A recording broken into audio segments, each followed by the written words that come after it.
walio hai. Haleluya. Amen. Mbona mjakata ile miti yetu ile miti ya mitende ile? Alafu tumshangilie Yesu hapa. Bwana Yesu asifiwe. Amen. Alafu haleluya. Amen. Leo ni siku nzuri, ni siku yetu ya kwanza, ni siku yetu ya kwanza. Tutakuwepo hapa kwenye viwanja vyetu vya kanisa la Elim Pentecostal hapa Kichwa cha Tembo, leo ikiwa ni tarehe 12 ya mwezi wa 9 mwaka wa 2025. Siku hii Mungu alifanya akaitengeneza mwenyewe. Haleluya. Ndio maana tuko hapa leo. Haleluya.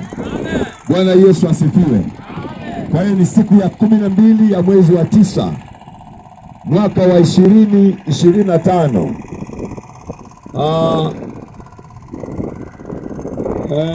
Wakati nikiwa niko njiani kuja,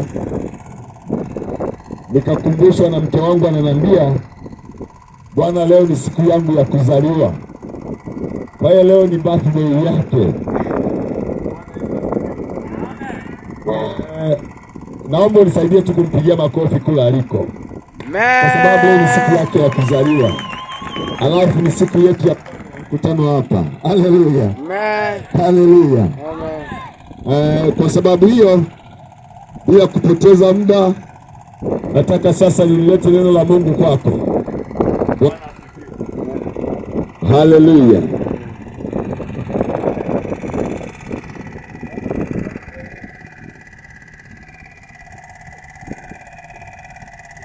Wale wanaoondoka wamefanyaje? Walikuwa wanataka kucheza tu, hawalitaki neno la uzima, wameondoka.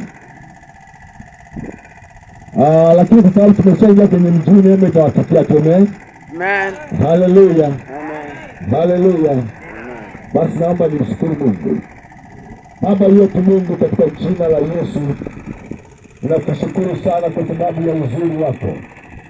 Umeniruhusu Bwana kutembea kwenye viwanja hivi saa hii ya leo. Niko hapa Bwana, najua unanisikia na maombi yangu unayasikia, maana siku zote wanisikia. Hata sasa Bwana, niko mbele zako.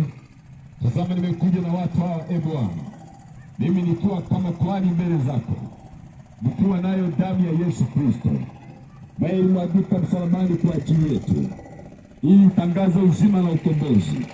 Nitangaza uzima kwenye viwanja hivi, nitangaza uzima kwenye viwanja hivi, nitangaza ukombozi kwa jina la Yesu Kristo. Bwana, naachilia nguvu yako na nguvu ya Roho Mtakatifu wako ipite katikati yetu, itusaidie tena kwa jina la Yesu Kristo. Amen na amen. Amen. Haleluya. Amen. Naomba tuende moja kwa moja nilete neno la Mungu kwa ajili ya viwanja hivi na kwa ajili ya watu wa mji wa Kichwa cha Tembo.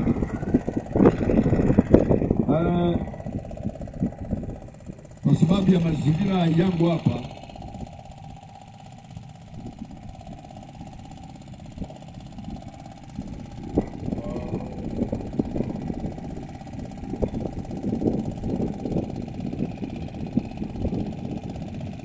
haleluya. Amen. Nataka nilete ujumbe unaosema Yesu ni nuru ya ulimwengu. Nataka nilete ujumbe unaosema Yesu ni nuru ya ulimwengu. Bwana Yesu asifiwe. Hebu tuanze kwenye kile kitabu cha Yohana Mtakatifu. Kwenye kitabu cha Yohana Mtakatifu sura yake ya 8. Tutaanzia mstari wa 3, lakini sana na utafuta mstari wa 12. Mstari wa 3 unanipa inisho. Naposema inisho, namaanisha mwanzo. wa namna ya kuanza huo mstari wa 12. Biblia inasema hivi: waandishi na Mafarisayo wakamletea mwanamke aliyefumaniwa katika uzinzi, wakamweka katikati, wakamwambia, Mwalimu, mwanamke huyu amefumaniwa alipokuwa akizini. Basi katika Torati Musa alituamuru kuwapiga kwa mawe wanawake namna hii, nawe wasemaje? Nao wakasema neno hilo wakijaribu, ili wapate sababu ya kumshtaki. Lakini Yesu akainama akaandika kwa kidole chake katika nchi. Nao walipozidi kumhoji, alijiinua akawaambia, yeye asiye na dhambi miongoni mwenu naye wa kwanza kumtupia jiwe. Akainama tena akaandika kwa kidole chake katika nchi. Nao wakashtakiwa na dhamiri zao, wakatoka mmoja mmoja, wakianza tangu mzee hata wa mwisho wao. Akabaki Yesu peke yake na yule mwanamke amesimama katikati. Yesu akajiinua ila yule mwanamke akamwambia, mwanamke, wako wapi wale washtaki wako? Je, hakuna aliyekuhukumu kuwa na hatia? Akamwambia, hakuna. Bwana Yesu akamwambia, wala mimi sikuhukumu. Enenda zako, wala usitende dhambi tena. Mstari wa 12 nasema hivi: basi Yesu akawaambia tena akasema, mimi ni nuru ya ulimwengu. Yeye anifuataye mimi, hata kwenda gizani kamwe, bali atakuwa na nuru ya uzima. Haleluya! Bwana Yesu asifiwe. Amen. Kwa wale wasomaji wa Biblia, wale wanaofuatilia Biblia, nafikiri maandiko haya niliyoyasema au niliyoyasoma kwenye kitabu hiki cha Yohana sura ya 8 kuanzia mstari wa 3, utakutana na kisa kimoja cha mtu mmoja, mwanamke. Mama huyu sijui kwa nini maiki inanitesa na katakata napokuwa na huduma namna hii.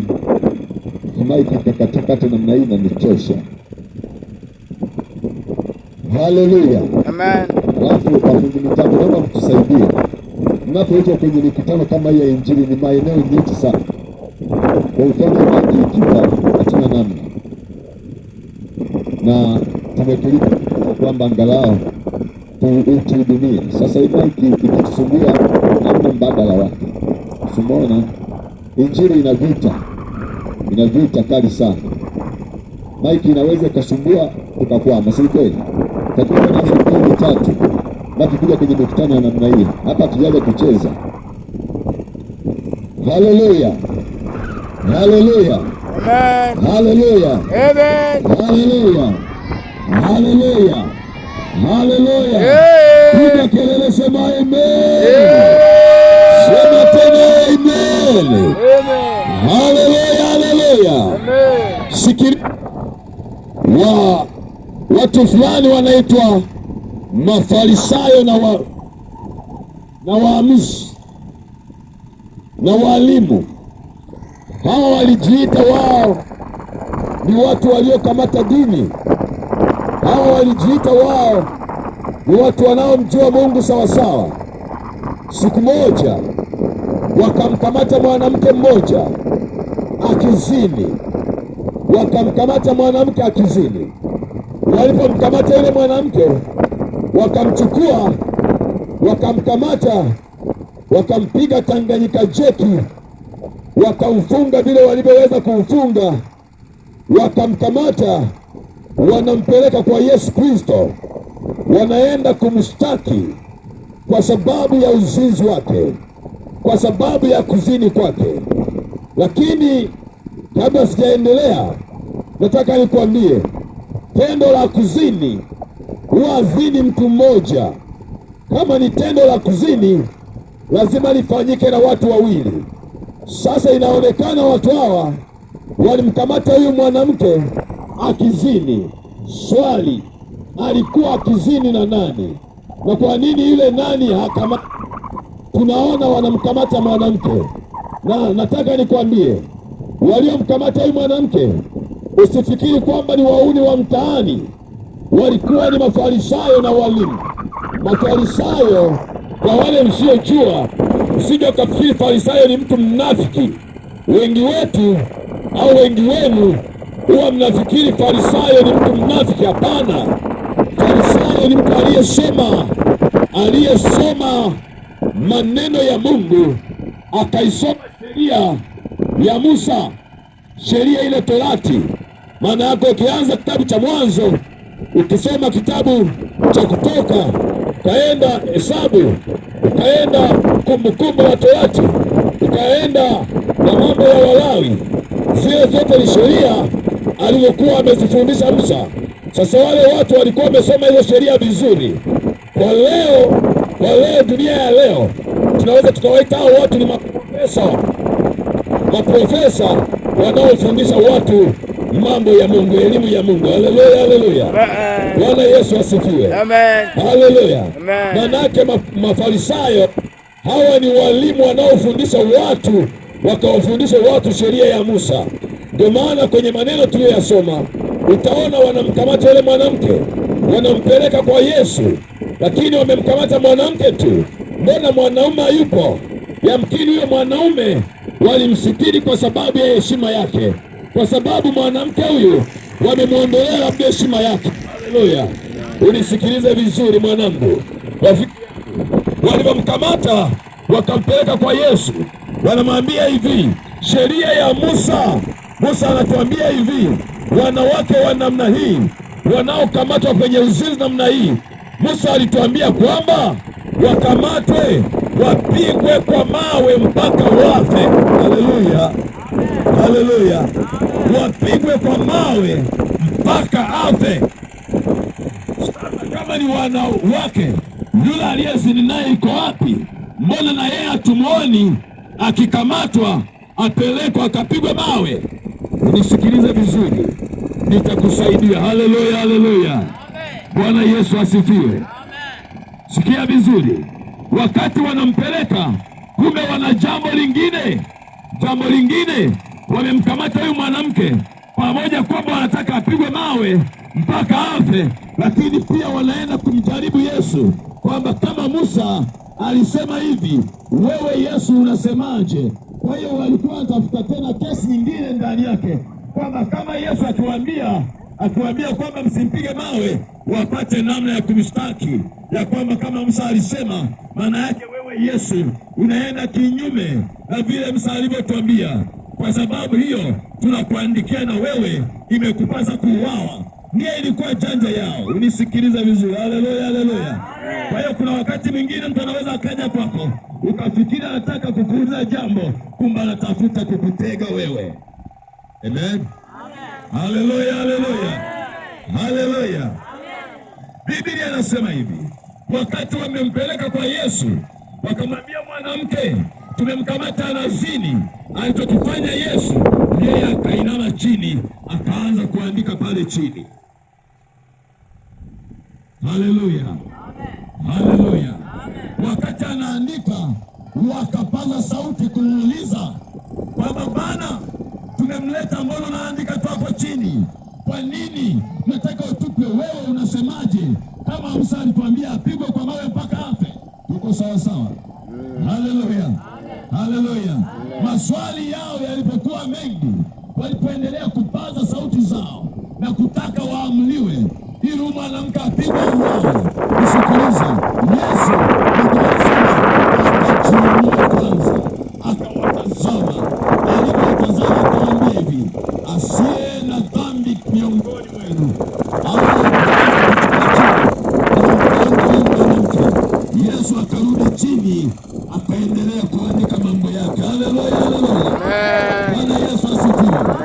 Anasema, Biblia inasema wakati Yesu anawaambia jambo lile, yeye akarudi kuhangaika nao tena, akaendelea kuandika pale mambo yake. Anaendelea kuandika. Wakati anaandika, dhamiri ikaanza kuwachoma wale watu waliomkamata yule mwanamke. Nisikilize vizuri. Kumbe wakati Yesu anaandika, kuna mzee mmoja hivi aliyekuwa amesoma sheria, aliyekuwa amesoma dini, amekamata dini yake vizuri. Wakati anachungulia ile Yesu anaandika, akajiona na yeye vile alivyofanya jana na juzi. Biblia inasema akaanza kutoweka. Haleluya. Kwanza ile mzee alipoangalia vizuri, akaona mbona hiyo ndio niliyofanya mimi, anayeiandika hiyo Yesu hapa, mbona yeye inanihusu mimi? Alipochungulia namna hii, akajiona yeye, akaondoka. Wa kwanza huyo akaondoka. Bwana Yesu asifiwe. Bwana Yesu asifiwe. Haleluya, haleluya. Sikiliza, wakati yule jamaa amekamata kanzu yake au amekamata koti lake na suti yake, alipoangalia hivi, wakati anaondoka, aliyekuwa nyuma yake amemkinga, na yeye akachungulia vizuri. Alipoona na yeye akajiona mwenyewe kwamba angalia jana nilipokuwa nafanya, angalia. Alipoangalia akasema, hii nitaaibika hii. Akawekwa namna hii, akatoka. Haleluya, haleluya. Akashangaa yule jamaa aliyekuwa anafuata ile watana, mimi ndo nilikuwa mstari wa mbele, na yeye akaangalia. Yesu ameendelea. Yesu akuhangaika nao, alimwambia tu kwamba aliyejiona kwamba yeye ana dhambi, basi kuchukua jiwe amponde huyu mwanamke. Yesu alipomaliza kuambia neno hilo, akuhangaika nao, akaendelea kuandika. Akiandika, yule watatu aliyekuwa karibu na Yesu, na yeye alipoangalia namna hiyo, akaona maisha yake leo, akatoka baruti. Ananiambia kwamba walitoka baruti, tangu yule mdogo mpaka yule aliye mkubwa, tangu yule aliye mkubwa mpaka yule aliye mdogo, wote wakafanyaje? Wakatoka baruti, kwa sababu wote wametenda dhambi na kupungukiwa na neema ya Bwana. Haleluya. Wote wakajiona hawafai. Nisikilize vizuri. Haleluya. Yesu aliposimama namna hii kuja kukutana uso kwa uso, anakutana na yule mwanamke. Akamwambia, mama, imekuaje? Mbona wale waliokushtaki siwaoni tena? Asema, mimi mwenyewe nashangaa siwaoni. Yesu anamwambia mwanamke hivi, enenda zako mama, usitende dhambi tena. Haleluya. Hata mimi mwenyewe, pamoja na kwamba ni mwana wa Mungu, mimi mwenyewe sikuhukumu. Mimi mwenyewe sina jeuri ya kukuhukumu, kwa sababu mimi sijaja kuhukumu watu. Mimi nimekuja kuwafungua watu, nimekuja kuwasaidia watu, kama vile Yesu leo alipokuja kwenye kijiji hiki, kwenye mtaa wa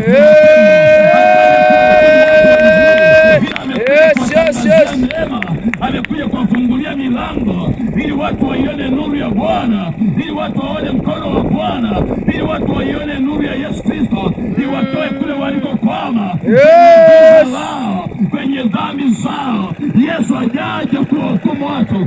Yesu hatujamleta kwenye Pentekoste hii ili hajawahukumu watu, ila Yesu tumemleta mahali hapa kwenye madhabahu hii ili awasaidie watu wapate kutoka kwenye udhalimu wao, kwenye uchawi wao, wapate kutoka kwenye giza lao, watoke kwenye ukahaba wao. Yesu hajaja kuhukumu sasa. Yesu sasa amekuja kutafuta yule aliyepotea. Aliyenyosha kidole ya kwamba umetenda dhambi. Huyo ndiye Yesu anayemtafuta jioni ya leo. Haleluya, haleluya.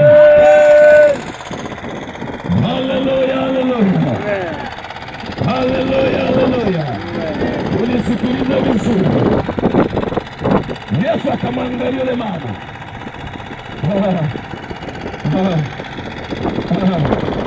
Akashangaa. Anasema walikuwa wengi sana. Alafu mama ulifanyaje mpaka wakakukamata? Kuwaje? Mbona mwenzako amekimbiaje?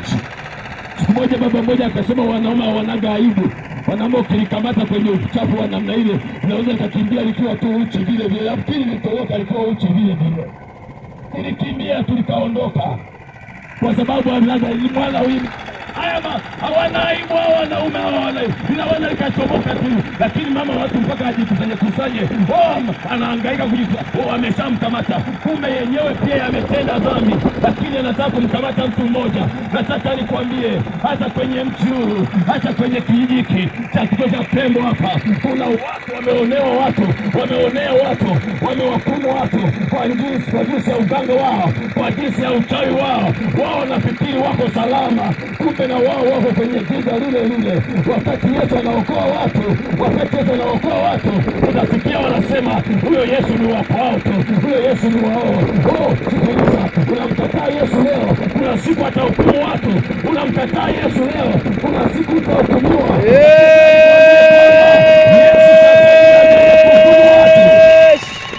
Yesu hapa hajaja kuhukumu watu, amekuja kuwatangazia watu nuru yake Bwana iwaangazie. Haleluya, haleluya. Sikiliza vizuri, wakati yule mama yuko pale, Yesu anamwambia mimi sijaja kukuhukumu mama, hata mimi sikuhukumu, kwa sababu waliokuleta sio walikuwa na dhamira gani, wamekukimbia.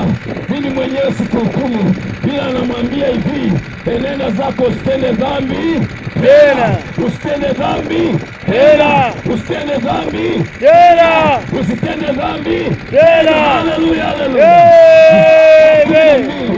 Anasema sasa Yesu ndio anakumbuka kwa nini hakumhukumu yule mama. Anasema hivi, mimi ni nuru ya ulimwengu.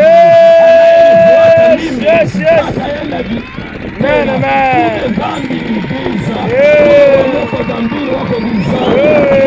Mama alikuwa gizani na wale Mafarisayo walikuwa gizani. Wako kwenye mwanga, walikuwa wako kwenye nuru, walijiona wako kwenye mwanga, kumbe wana nuru ndani yao. Nataka nikwambie leo, nisikilize vizuri. Kwa nini Yesu anasema yeye ni nuru ya ulimwengu? Na anasema ni atakayenifuata mimi hataingia gizani kamwe. Maana yake hata nini? Hatatenda dhambi tena. Haleluya, pigia Yesu makofi. Haleluya, pigia Yesu makofi. Haleluya, pigia Yesu makofi. Haleluya, pigia Yesu makofi. Haleluya. Tuliomfuata Yesu hatuendi gizani. Tuliomfuata Yesu hatutendi dhambi. Kwa sababu Yesu ni nani? Ni nuru ya ulimwengu. Haleluya, haleluya. Nisikiliza vizuri, kuna tofauti ya nuru na mwanga. Tuko sawa sawa? Unisikilize nikusaidie. Kuna tofauti ya nuru na mwanga. Watu wengi wako kwenye mwanga, wanafikiri wana nuru. Kuna watu wako kwenye giza, wanafikiri wako kwenye mwanga au wana nuru. Nisikilize vizuri.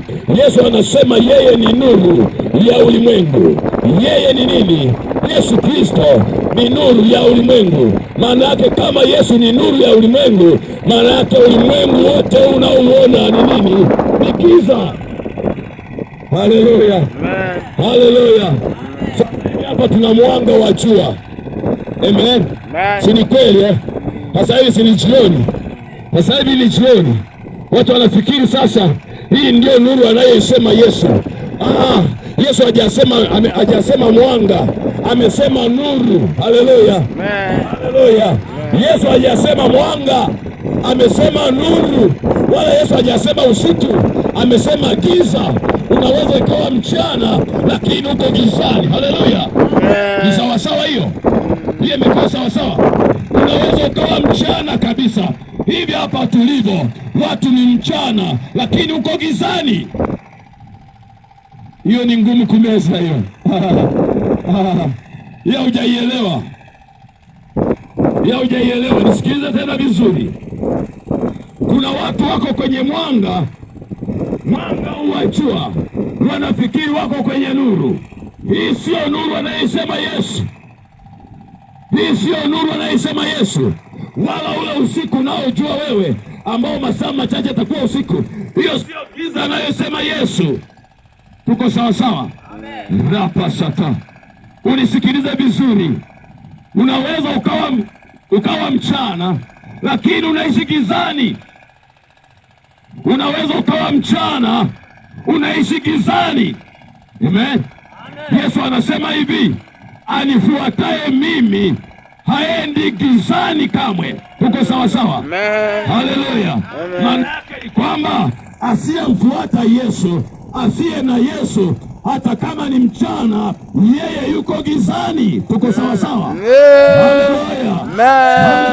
Hata kama ni mchana, mtu asiyekuwa na Yesu, asiyemfuata Yesu, asiyempenda Yesu, asiyekuwa na Yesu moyoni, hata kama ni kwenye mwanga, lakini yuko gizani. Haleluya, haleluya.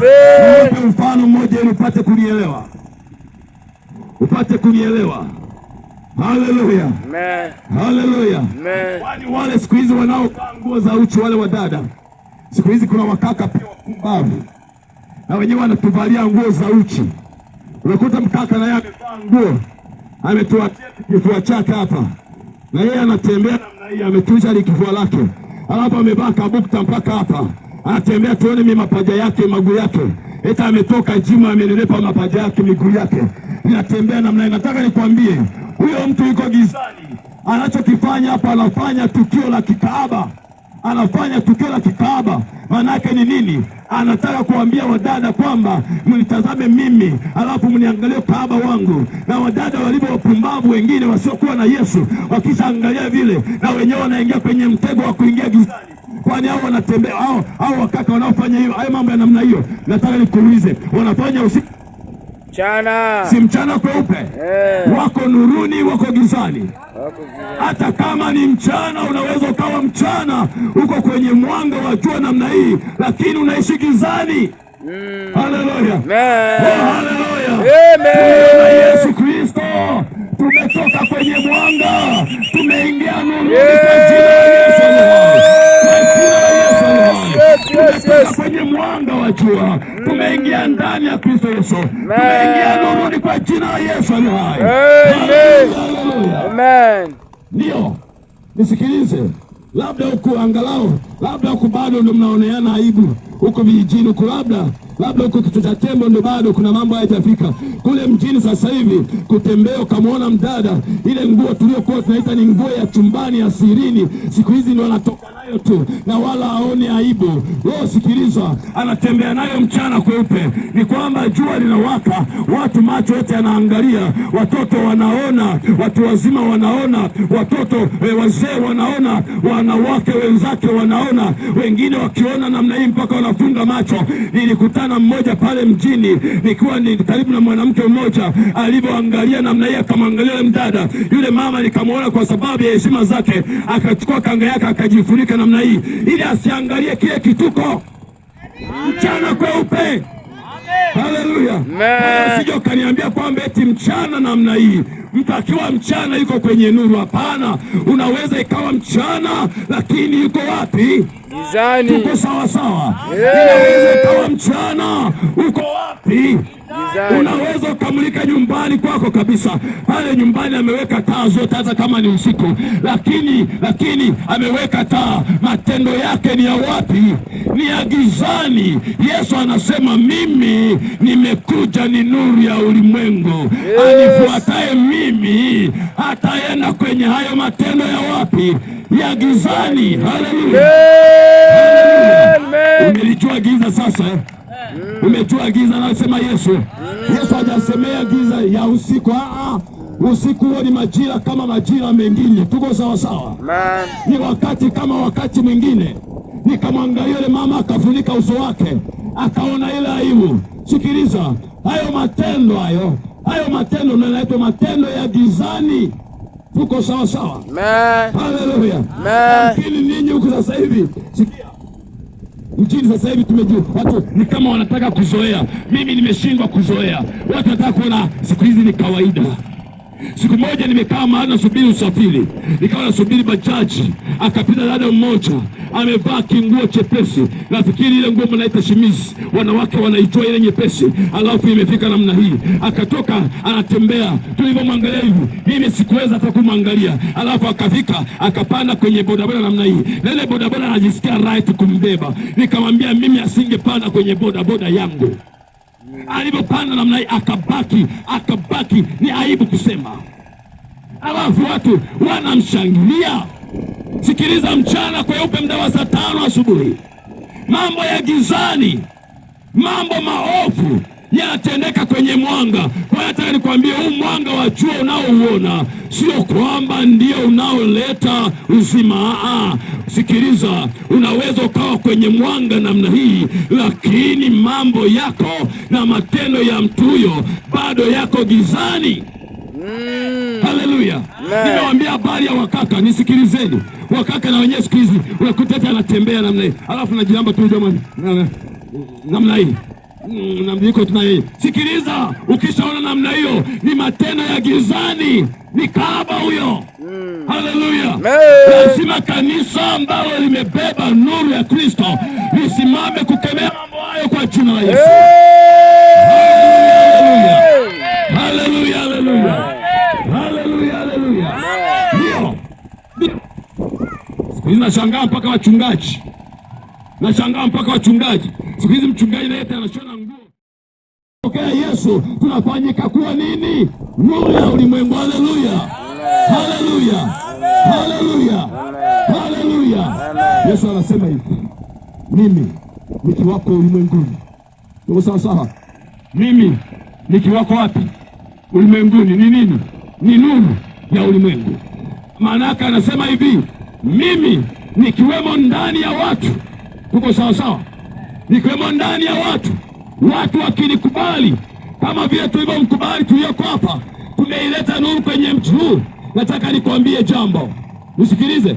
Yesu anasema nikiwemo ndani ya watu, anang'aa, anakuwa nuru ya ulimwengu. Watu wataona matendo ya kanisa, watu watatuona matendo yetu, alafu watamtukuza Mungu wetu aliye mbinguni, ya kwamba yeye ni nuru. Kwamba tunaiona nuru ya Kristo ndani ya watu wa Mungu. Naiona nuru ya Kristo ndani ya wachungaji. Naiona nuru ya Kristo ndani ya kanisa, ndani ya wadada, ndani ya wakaka, ndani ya wazee, ndani ya mji. Kwa kila naiona nuru ya Bwana. Haleluya, haleluya. Nisikilize sasa. Kwa nini nuru sahi? Kwa nini ni nuru sahi? Ripa satara kanda raka pasa. Sikiliza vizuri. Nisikilize rafiki yangu, mwanangu. Harapa sata. Tunapoileta nuru namna hii, Yesu ameshatuambia kwamba yeye ni nuru ya ulimwengu, na unaouona wote huu ndio ulimwengu wenyewe. Yesu akiwepo mahali hapa, ataanza kuangazia watu wa kichwa cha tembo, ataanza kuangazia watu wa sehemu za kule, na watu wa kule nao watasikia hiyo nuru. Wakishaiona hiyo nuru, wataanza kuifuata. Kwa sababu nini? Kwa sababu giza limebeba uovu, lakini nuru ya Bwana imebeba neema. Nuru ya Bwana imebeba ukombozi. Nuru ya Bwana imebeba sura ya Mungu. Kwa sababu hiyo nuru ya Bwana inapoendelea kuonekana ndani ya kanisa, giza linaondoka, kama vile yule baba, kama vile Yesu Kristo alivyomwambia yule mwanamke, anamwambia usitende dhambi tena, wala usiende gizani tena, achana matendo ya giza. Kwa sababu nini? Mimi nimekuja kwako, mimi niliyekuandikia hapa chini, mimi ndiye nuru yenyewe. Ukiingia ndani yangu hautaenda gizani, kwa sababu usipoenda gizani na ufalme wa Mungu utakuwa ndani yako. Haleluya, haleluya, haleluya, haleluya, haleluya, haleluya, haleluya, haleluya. Nisikilize vizuri, nisikilize vizuri. Utaacha mchungaji hapa, tumeweka mchungaji hapa. Sikiliza vizuri, nataka nikwambie, ulimwengu uko hivi. Hata ninapohubiri hapa, usije ukafikiri kwamba nahubiri tuko wenyewe hapa. Kuna antena ziko mahali zinafanya kazi ya giza, zinafanya mambo ya gizani. Tunasikiliza kwamba wale watu watafanyaje, tayari zimekwisha kujipanga ili kuhakikisha nuru inazimwa, kwamba nuru haitaendelea. Kuna waganga wako hapa, kuna wachawi wako kwenye mji huu. Nisikilize vizuri, wapo kwenye mji huu. Wao wamebeba mambo ya kisani, wamebeba mambo yasiyofaa. Wao kuweka watu misukule ni kawaida kabisa. Wao kuua watu ni kawaida kabisa. Wao kuwaondolea watu hai wao ni kawaida kabisa. Wao kwenye mji huu wapo, mimi najua wapo. Wamebeba nini? Matendo ya gizani. Tumeileta nuru, nuru ya Kristo. Tumeibeba kazi ya Bwana, tumeileta nuru ya Kristo hapa. Nataka nikwambie, hii nuru tuliyoileta inashambuliwa hata sasa. Kwa hiyo msije mkafikiri watu wa Mungu kwamba tuko hapa kwa ajili ya kuserebuka. Hapana, tuko hapa kwa ajili ya kuhakikisha nuru hii inasimama. Hii kazi iliyoanzishwa na watumishi wa Bwana hapa, lazima nuru hii ing'ae. Wanaopenda nuru hii ing'ae, ni waone wasimame, wamshangilie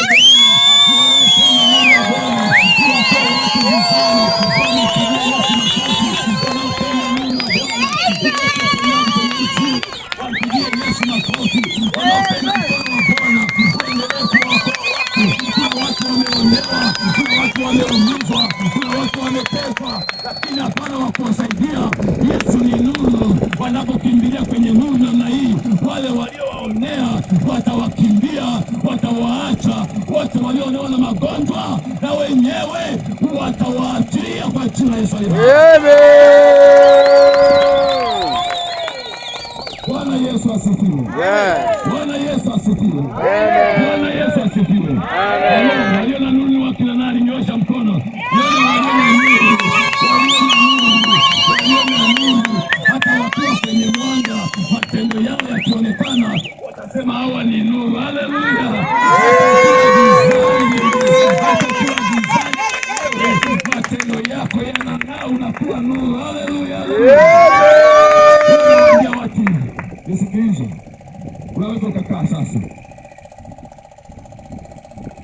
Nisikilize tena. Wanawaambia watu hivi, wangapi mnaonaga taa za watu hata usiku, hasa wakati wa usiku? Kiangalie, unaona taa zinawaka, si kweli? Haleluya, haleluya, haleluya. Tulio na nuru ya Yesu Kristo, tuko sawa sawa. Haleluya. Ulimwengu wa giza unapoangalia namna hii, unajua ile taa inayowaka, ile nuru ile huwa mnapointiwa ile nuru pale, kuna nuru pale kuna nuru ya Kristo, pale kuna nuru ya Kristo, pale kuna nuru zinang'aa. Haleluya, haleluya, haleluya. Nuru inafanyaje? Inang'aa wapi? Gizani. Haleluya, haleluya. Kwenye ulimwengu wa roho huwa wakiangalia namna ile. Sikiliza, pale kimeji huwa wakipiga jicho namna ile, wanaangalia ile nuru pale kimeji, na wote walioibeba nuru pale wakipigwa jicho wanaangaliwa, wanasema ile nuru ile. Nataka nikwambie, giza limeshapambana kuizima hiyo nuru, lakini kwa sababu Kristo ndiye yuko ndani, anasema wala giza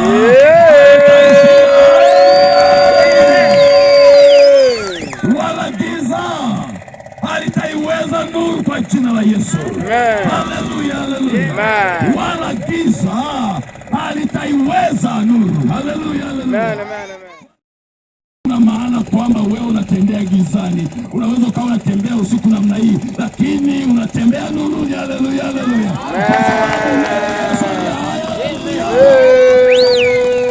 Sikiliza, giza sio usiku. Unaweza ukawa ni usiku kabisa, mama, ni usiku kabisa, ni usiku, lakini uko nuruni. Ukiwa unatembea unasikia tu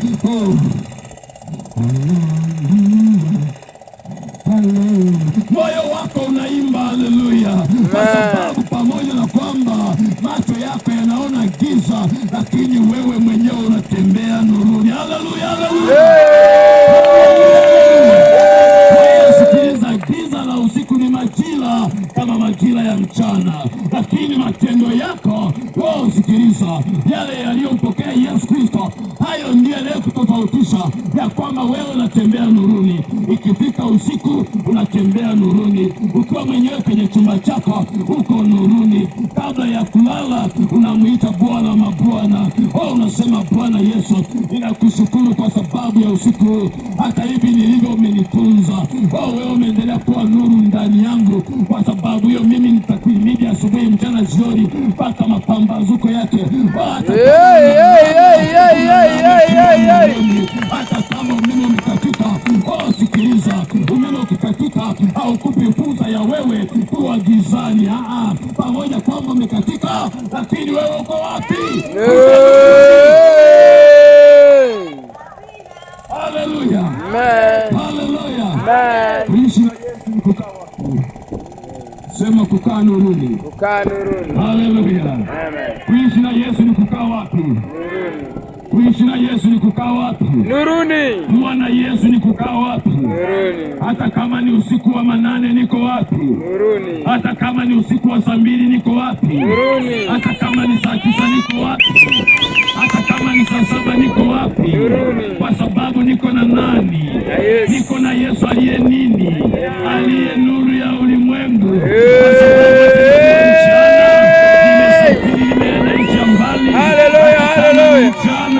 Ninaye Yesu moyoni, ninaye Yesu kwenye maisha yangu. Ninaamini mimi niko nuruni. Wanapokaza macho namna hii, hawanioni mimi, wanaiona nuru ya Kristo inayong'aa ndani yangu.